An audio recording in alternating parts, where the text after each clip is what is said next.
ketemu lagi. Assalamualaikum warahmatullahi wabarakatuh. Ini hari ada serbin. Kemarin ada yang bilang los cutting pakai kawat atau gimana lah. Sekarang gini, kalau cutting murni cutting tanpa kawat itu bisa, ataupun pakai kawat pun bisa. Itu selera. Kalau yang namanya ilmu pasti atau anatomi tumbuh yang pasti itu setiap kita potong ada tunas baru. Contoh seperti ini kan tanpa kawat, ini cepet, tapi kalau sudah kena kawat seperti ini pasti dia setak dulu. Ini pertumbuhannya kecepatannya cepet yang pakai cutting, tapi kan kita kalau ngikutin titik tumbuh yang diinginkan biasa agak susah memang, yaitu kesabarannya diuji di situ kalau cutting. Tapi sekali lagi pakai kawat itu bisa, maksudnya nggak harus nunggu mata tunas. Coba lihat ini yang pakai, ntar dikawatin, sebagian dikawatin sebagian tidak. Coba kita dekatkan dulu.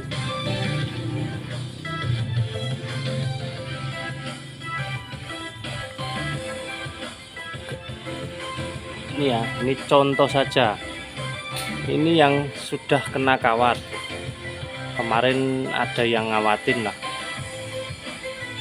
Terus ini yang tidak pakai kawat nih. Pertumbuhannya kan cepet nih.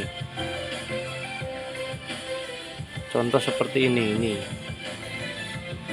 Itu kan tidak pakai kawat, dan ini pakai kawat. Ini contoh setak, diam dulu baru berkembang. Nih kan daunnya kurang seger kalau yang tidak pakai kawat nih. Ini contoh namanya ilmu pasti, anatomi, sifat anatomi tumbuh ya. Sembari itu kita potongin biar jelas.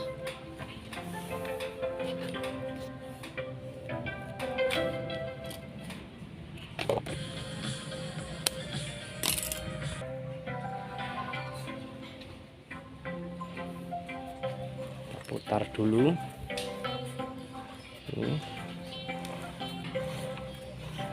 Lumayan besar ini pohon.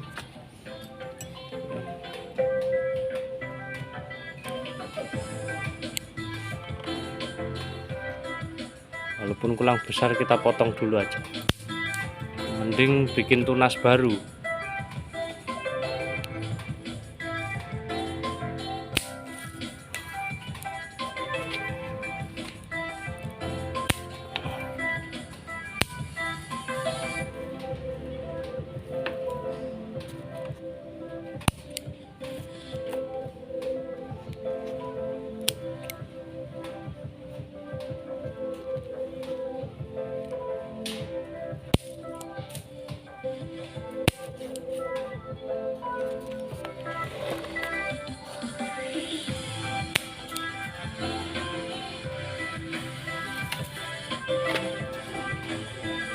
Ini enggak pakai kawat kan, ini cepet banget kalau tunas seperti ini.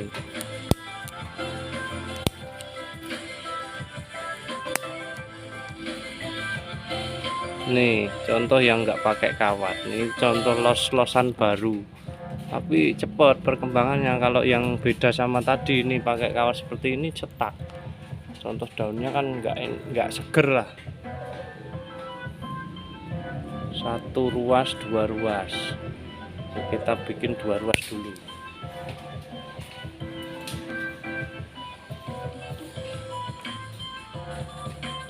Ini 2 ruas diambil 2 tunas, 1 2, jangan terlalu banyak.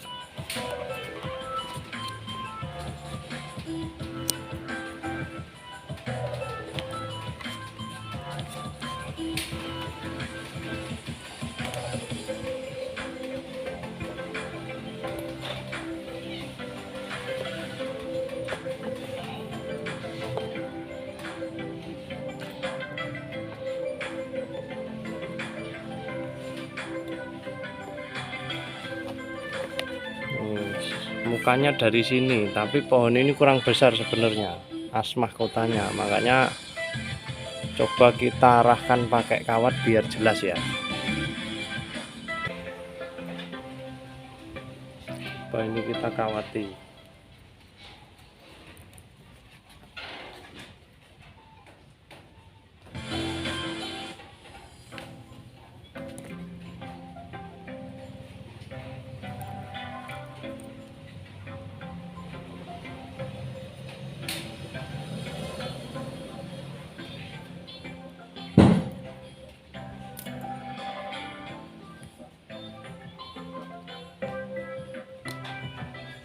Kalau sudah terarah nggak usah dikawat, tapi kalau belum terarah dikawat nggak apa-apa.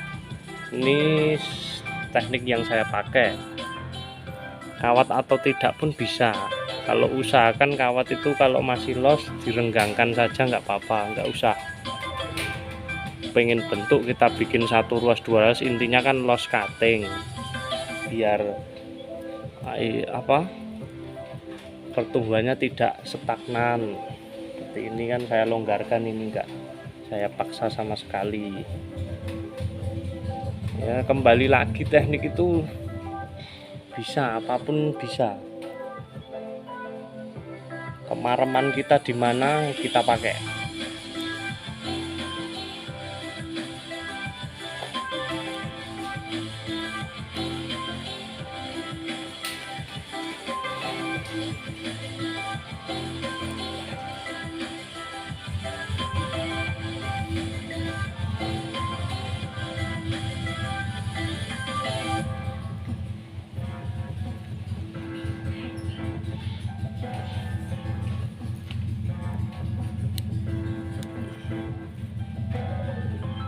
Biar kelihatan.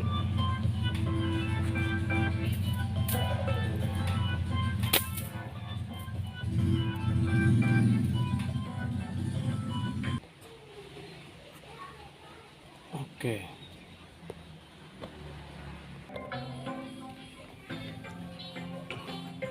Nah, seperti ini.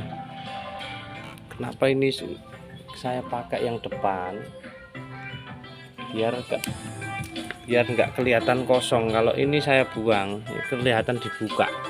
Jadi seperti pembuka di depan itu kurang bagus lah. Ini hasil wiringnya tadi. Ini yang saya gunakan los-losannya saja. Yang ini kan kurang proporsi. Ini harus dibesarkan dulu. Kalau sistem seperti ini, kalau saya nolkan di sini kan kemungkinan tunas ini kecil, makanya saya biarkan dulu. Siapa tahu besok ada tunas di sini, kita potong lagi seperti itu.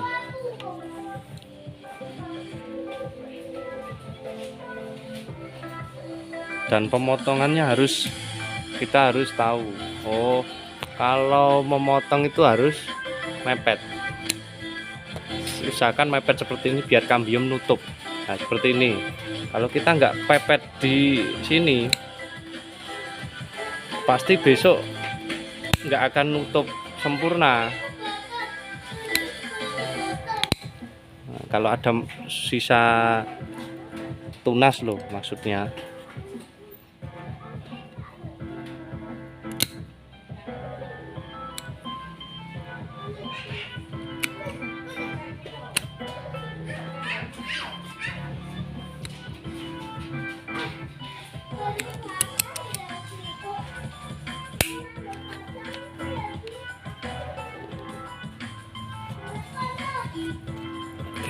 Ini besok pecahnya di sini. Ini kan sudah mentok nih. Jangan dilanjut karena arah tumbuhnya ke kiri kita. Oke.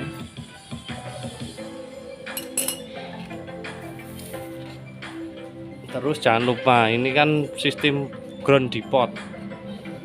Di ground depot itu saya double pot.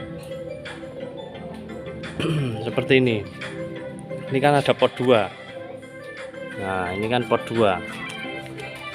Ya, ini lebih efisien kalau kita punya tempat kecil atau minim tempat lah. Ini pohon ini hampir 1 tahun. Dulu dapat bahan bonggolnya saja. Sekarang tangan-tangannya sudah proporsi, kurang as mahkota ini kurang seimbang, kurang proporsi. Paling minim ya tambah segini kan.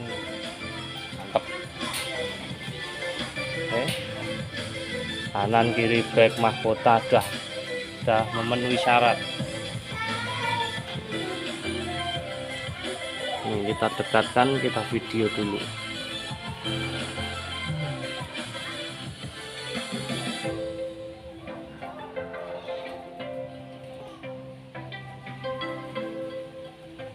Jangan lupa kalau kita bikin tajuknya harus tegas. Ini tajuk, kalau ini pecahan dari akar dominan melanjutkan terus lurus, kita proporsikan, dan inilah yang disebut tajuk tadi.